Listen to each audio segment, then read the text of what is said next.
భారతదేశ చరిత్రలో చాలామంది చక్రవర్తులు ఉన్నారు. వారిలో కొంతమందికి ది గ్రేటెస్ట్ అని పేరు కూడా పెట్టారు.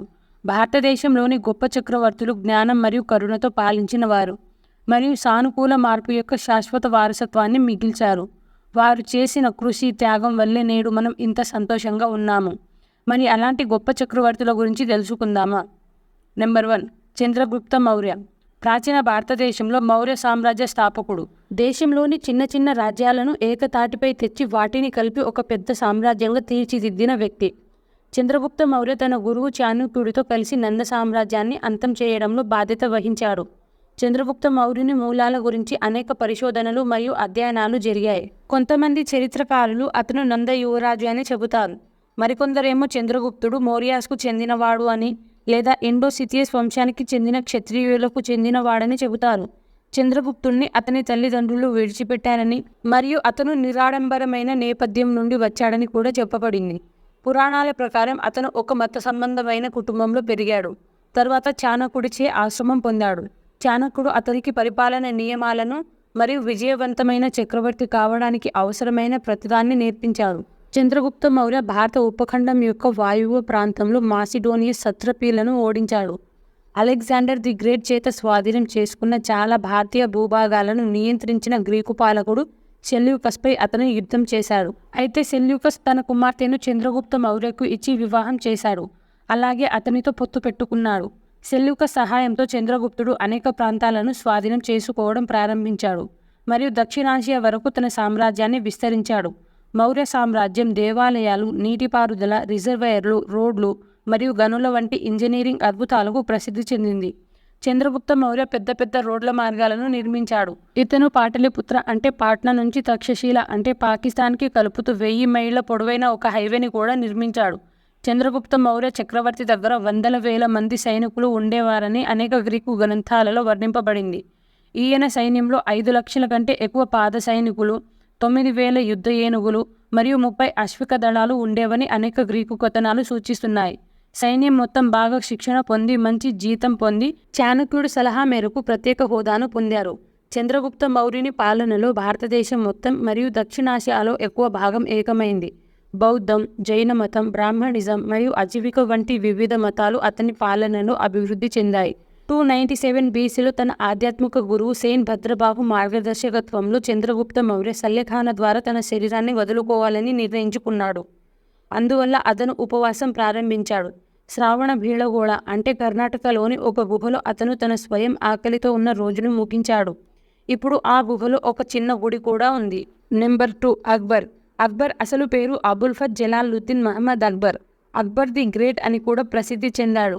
బాబర్ మరియు హుమాయూన్ తర్వాత మొఘల్ సామ్రాజ్యానికి 3వ చక్రవర్తి. అక్బర్ నసీరుద్దీన్ హుమాయూన్ కుమారుడు.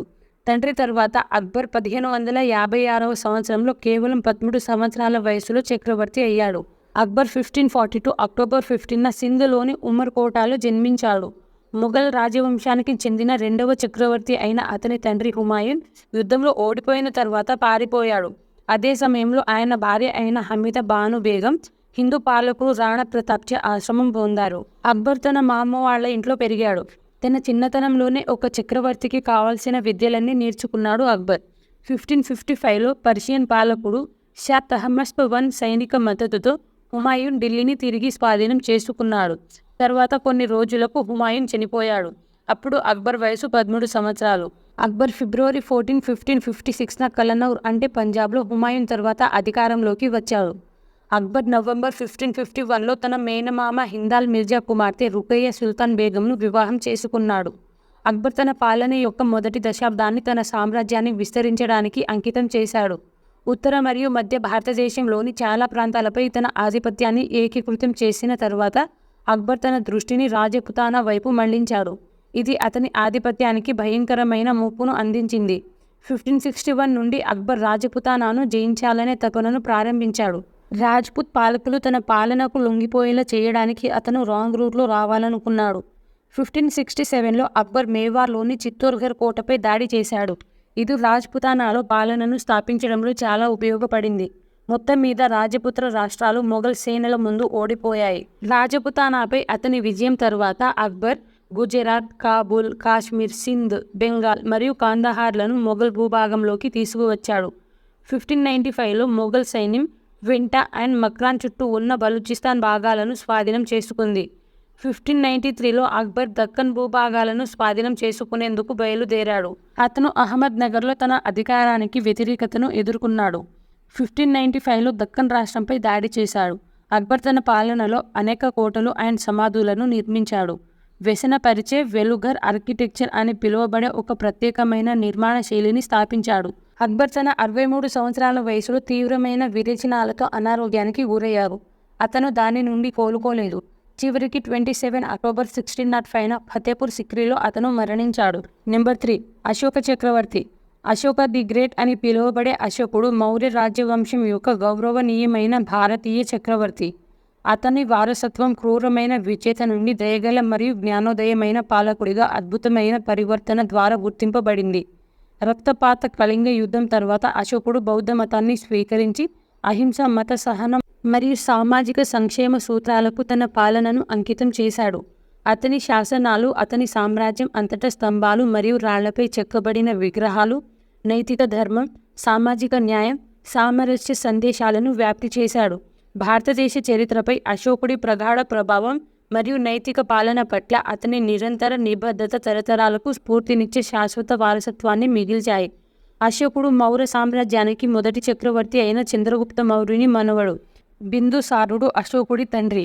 అశోకుడి సామ్రాజ్యంలో నేటి భారతదేశంలోని దాదాపు ప్రతి భాగం, అలాగే తక్షశిల, బంగ్లాదేశ్ మరియు ఆఫ్ఘనిస్తాన్లోని కొంత భాగం ఉన్నాయి.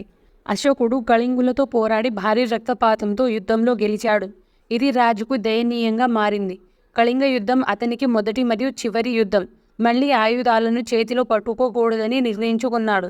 యుద్ధంలో గొప్ప విజయం సాధించి ఇకపై యుద్ధం చేయనని ప్రమాణం చేసిన రాజు ఈ ప్రపంచ చరిత్రలోనే లేడు.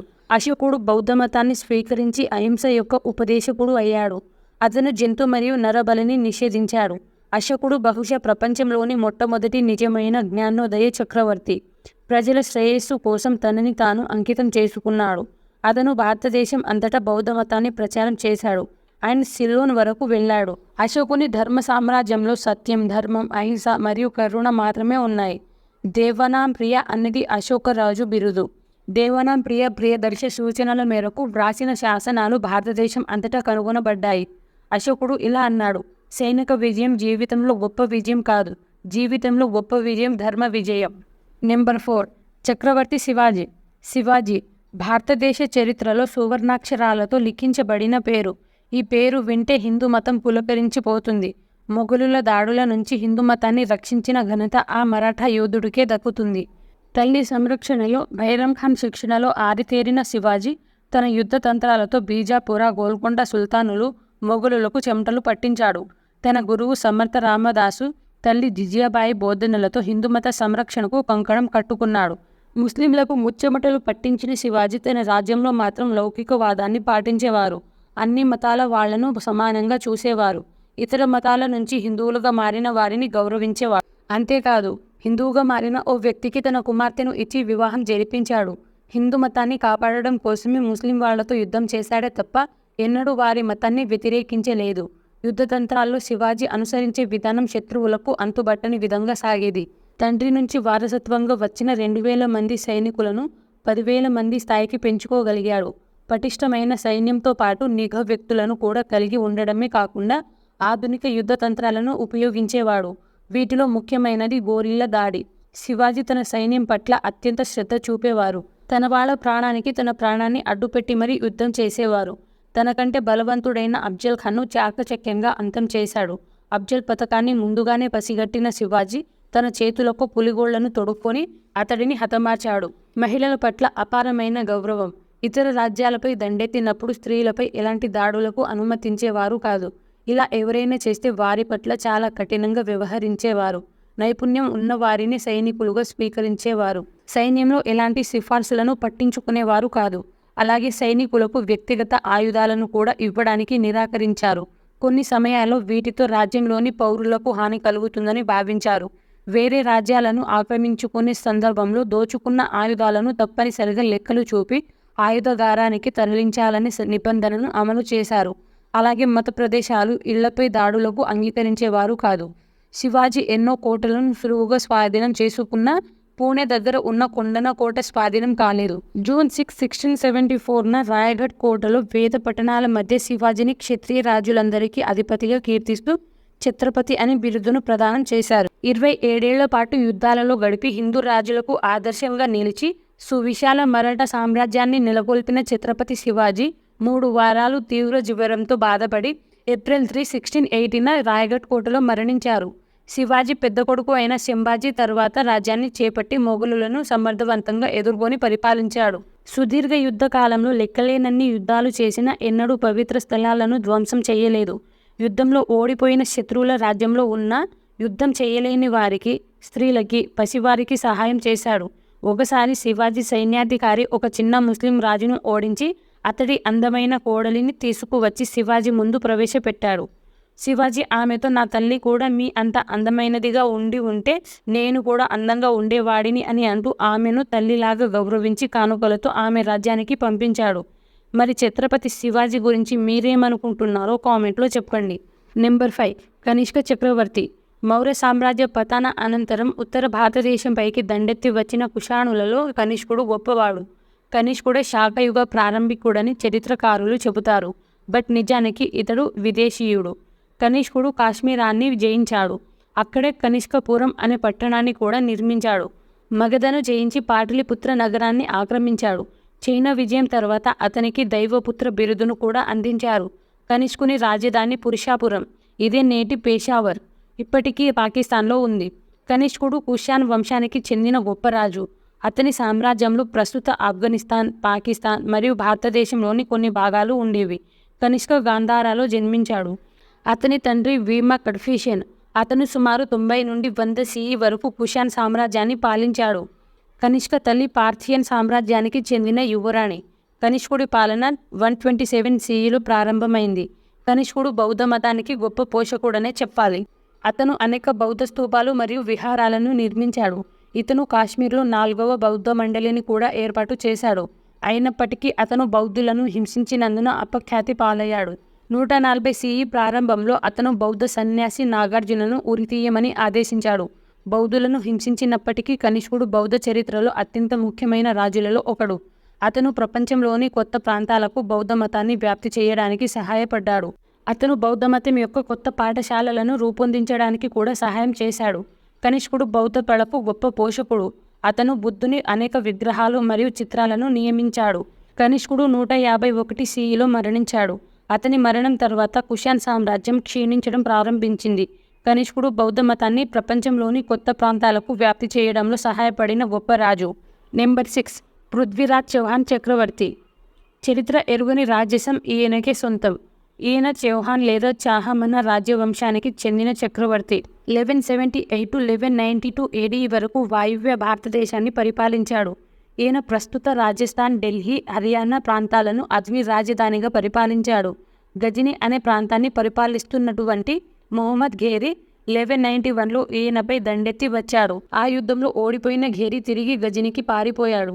గజనికి వెళ్లిన ఘేరీ తన బలాన్ని కూడబెట్టుకొని మరలా 1192లో యుద్ధానికి అదే ప్రాంతానికి వచ్చాడు. యుద్ధానికి వచ్చిన సమయంలో నేను యుద్ధానికి రాలేదు, సంధి చేసుకోవడానికి వచ్చాను అని ఘేరీ పృథ్వీరాజ్తో చెప్పి మోసగించి పృథ్వీరాజ్ చౌహాన్ సైన్యం నిద్రపోతున్న వేళ వారిపై రాత్రిపూట దాడి చేసి ఆ విధంగా పృథ్వీరాజ్ చౌహాన్ను ఓడించాడు. ఆ తర్వాత పృథ్వీరాజ్ చౌహాన్ను గజనికి బంధించి తీసుకెళ్లాడు. పృథ్వీరాజ్ చౌహాన్ అప్పటికీ తలవంచలేదు. దీంతో కోపగించిన ఘేరీ పృథ్వీరాజ్ 2 కళ్లను తీసివేసి జైల్లో బంధించాడు. పృథ్వీరాజ్ చౌహాన్ యొక్క ఆస్థాన కవి అయినటువంటి చంద్రవర్దే రచించిన రసో గ్రంథంలో వివరించిన విధంగా పృథ్వీరాజ్ చౌహాన్ శబ్దాలను అనుసరించి కూడా బాణాన్ని ఉపయోగించగల ధీరుడు. దీనినే శబ్ద వేదవాన్ విద్య అంటారు. దీనిని నమ్మని ఘేరీ ఒకరోజు ఆయనకి పరీక్ష పెట్టాడు. ఈ పరీక్షలో 2 కళ్ళు లేనటువంటి పృథ్వీరాజ్ చౌహాన్ను తనపై బాణ ప్రయోగం చేయమని తెలిపాడు.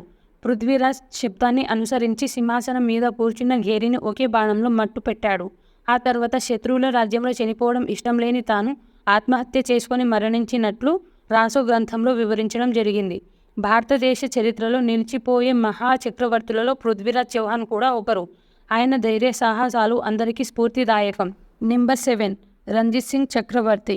పంజాబ్ యొక్క సింహం అని కూడా పిలువబడే రంజిత్ సింగ్ పంజాబ్ సిక్కు రాష్ట్ర స్థాపకుడు. ఈయన 1317-18 భద్రుఖాన్ లేదా గుజ్రాన్వాలాలో జన్మించాడు. ఈ నగరం ప్రస్తుతం పాకిస్తాన్లో ఉంది. రణ్జిత్ సింగ్ స్థానిక MISL బిఫ్రెన్ అయ్యాడు.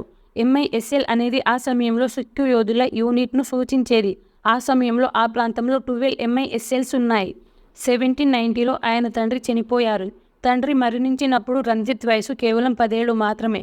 అతని వయసులో ఉన్న ఇతర అబ్బాయిలు ఆడుకుంటుంటే రణ్జిత్ సింగ్ తన తండ్రి వారసత్వంగా పొంది రాజకీయ పరిస్థితులను అర్థం చేసుకున్నాడు. మహారాజా రణ్జిత్ సింగ్ తన 15 సంవత్సరాల వయసులో 1795లో వివాహం చేసుకున్నాడు. ఆఫ్ఘనిస్తాన్ పాలకుడు అహ్మద్ షా దురానీ భారత్పై 9 సార్లు కాల్పులు జరిపించాడు. 1796లో షా జమాన్ అహ్మద్ షా అబ్దాలీ మనవడు పంజాబ్ని సందర్శించాడు. పంజాబ్లోని ఏ రాజు కూడా అతనిని మరియు అతని 30,000 మంది యోధులను మరియు బలమైన ఫిరంగిని ఎదిరించలేకపోయారు. మహారాజా రణ్జిత్ సింగ్ నేతృత్వంలోని సామూహిక సైన్యం ద్వారా షాజహాన్ ఆఫ్ఘనిస్తాన్కు తిరిగి వెళ్లవలసి వచ్చింది. మహారాజా రణ్జిత్ సింగ్ వీర నాయకుడిగా పేరు తెచ్చుకున్నాడు. 1801 నాటికి మహారాజా రణ్జిత్ సింగ్ తనను తాను సిక్కుల నాయకుడిగా ప్రకటించుకున్నాడు. అలాగే ఆయనకి మహారాజా అనే బిరుదు కూడా ఇచ్చారు. రణ్జిత్ సింగ్ జూన్ 27, 1839న లాహోర్లో మరణించారు. నెంబర్ 8 సముద్రగుప్తుడు. గుప్త సామ్రాజ్యానికి 2వ చక్రవర్తి అయిన సముద్రగుప్తుడు భారతదేశ చరిత్రలో గొప్ప పాలకులలో ఒకరిగా పరిగణింపబడ్డాడు. ఇతని పాలనలో అతను ఒక రకమైన సామ్రాజ్య విజేతగా, కళలు అండ్ అక్షరాల పోషకుడుగా గుర్తింపబడ్డాడు. ఇది భారతదేశం యొక్క స్వర్ణ యుగానికి నాంది పలికింది. అతని అద్భుతమైన నాయకత్వం మరియు వీరోచిత విజయాల కోసం అతను నెపోలియన్ ఆఫ్ ఇండియన్గా పిలువబడ్డాడు. సముద్రగుప్తుడు చంద్రగుప్త I అండ్ రాణి కుమారి దేవి కుమారుడు. అతను నిశ్చయాత్మకమైన విజేత అండ్ గొప్ప యోధుడు మాత్రమే కాదు, కానీ వివిధ కళలు మరియు సంస్కృతులకు స్పెషల్లీ కవిత్వం అండ్ సంగీతానికి వీరాభిమాని. ఈయన భారతదేశంలోని దక్షిణ మరియు ఉత్తర ప్రాంతాలకు వేర్వేరు విధానాలను అమలు చేశాడు. అందుకే అతను గుప్త సామ్రాజ్యం యొక్క గొప్ప చక్రవర్తిగా చెప్పబడ్డాడు. సముద్రగుప్తుని విస్తృత పాలన మరియు విభిన్న విజయాల వివరాలు ఇప్పటికీ రాతి శాసనాలు అండ్ బంగారు నాణేలపై ముద్రించబడ్డాయి. సముద్రగుప్తుడు మొత్తం బంగాళాఖాతంలో ప్రయాణించి కాంచీపురం, కృష్ణ, నెల్లూరు, విశాఖపట్నం, గాంజాం, గోదావరి మరియు ఒడిశా తీర ప్రాంతాలలో 12 మంది యువరాజులను గెలుచుకున్నాడు. Number 9 Chandragupta I.